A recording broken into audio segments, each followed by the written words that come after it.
Hello' guys welcome to my channel. আজি আপোনালোকৰ ওচৰত নতুন ভিডিঅ'ৰ সৈতে আপোনালোকৰ ওচৰত আহিলোঁ। যিহেতু আজি কিহৰ ওপৰত ভিডিঅ'টো হ'ব গৈ আছে আপোনালোকে থাম্বনেইল দেখি গম পাইছে। যিহেতু মই কেকৰ ডেক'ৰেশ্যন কেনেকুৱা কৰে সেইটো আজি আপোনালোকক দেখাম। মই কেনেকুৱা ডেক'ৰেশ্যন কৰিছে সেইটো আপোনালোকে চাই যাব, ভিডিঅ'টো স্কিপ নকৰাকৈ শেষলৈকে চাব। কেকটো বনাবলৈ কাৰণে মই বনটো আগতে অলৰেডি বনাই থৈছিলোঁ। যিহেতু আপোনালোকে দেখি গম পাইছে বহুত স্পঞ্জি, বহুত ধুনীয়া হৈছে কেকটো।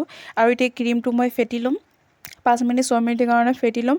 যিহেতু ক্ৰীমটো ফেটিব হ'লে ফ্ৰিজত থাকিব লাগিব, পূৰা আইচ হৈ থাকিব লাগিব, তেতিয়াহে ক্ৰীমটো ফেটিলে ফুল ডিজাইন ধুনীয়াকৈ হ'ব। প্ৰথমতে অলপ ক্ৰীম দি দিলোঁ। মই 3 লেয়াৰ্ছৰ বনটো কাটিছিলোঁ, মই 1 লেয়াৰ্ছৰ দিলোঁ। এতিয়া ক্ৰীম লগাই ইয়াত আকৌ 1 লেয়াৰ্ছৰ দি দিম ওপৰত, আৰু এতিয়া ওপৰত ক্ৰীম লগাই 3 লেয়াৰ্ছটো ফাইনেল লুক এয়া চাওক। কালাৰটো মিক্স কৰিব মই ৰেড কালাৰ দিছিলোঁ, কিন্তু ৰেড কালাৰ নহ'লগৈ, পাতলা পিংক কালাৰ হ'ল। কেকৰ কালাৰবোৰ এনেকুৱাই, ডাৰ্ক কালাৰ দিলে মিক্স কৰাৰ পিছত পনীয়া কালাৰ হৈ যায়। একো নাই বাৰু, তথাপিও পিংক কালাৰ ৰ'জ ফুলত ধুনীয়াকৈ এডজাষ্ট হৈ যাব কালাৰটো। মই গোলাপ ফুলৰ নজলটো চইচ কৰিছোঁ। যিহেতু মই অৰ্ডাৰ দিছিলোঁ 5টা 6টামান আহিছিলে, মই এতিয়া গোলাপ ফুলটো চইচ কৰিছোঁ। তাৰপিছত এতিয়া নজলছটো ভিতৰত সোমাই দিম আৰু পেকেটটো অলপ ওলাই কেনে তাত কাটি দিম, যিহেতু ক্ৰীমটো ওলাই আহিব লাগিব।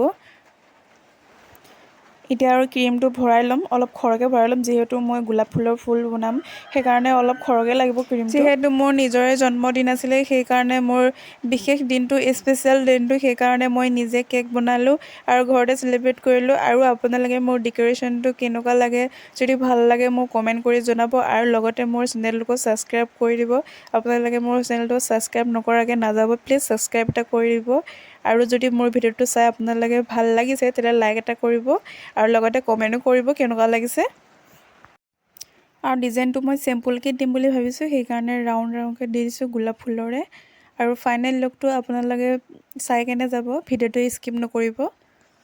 এইটো ভেনিলা কেক হয়, যিহেতু ডিমৰ লগত আৰু ময়দাৰ লগত বনোৱা হয়, যিহেতু আপোনালোকে দেখিছে আৰু বহুতো জানিছেও।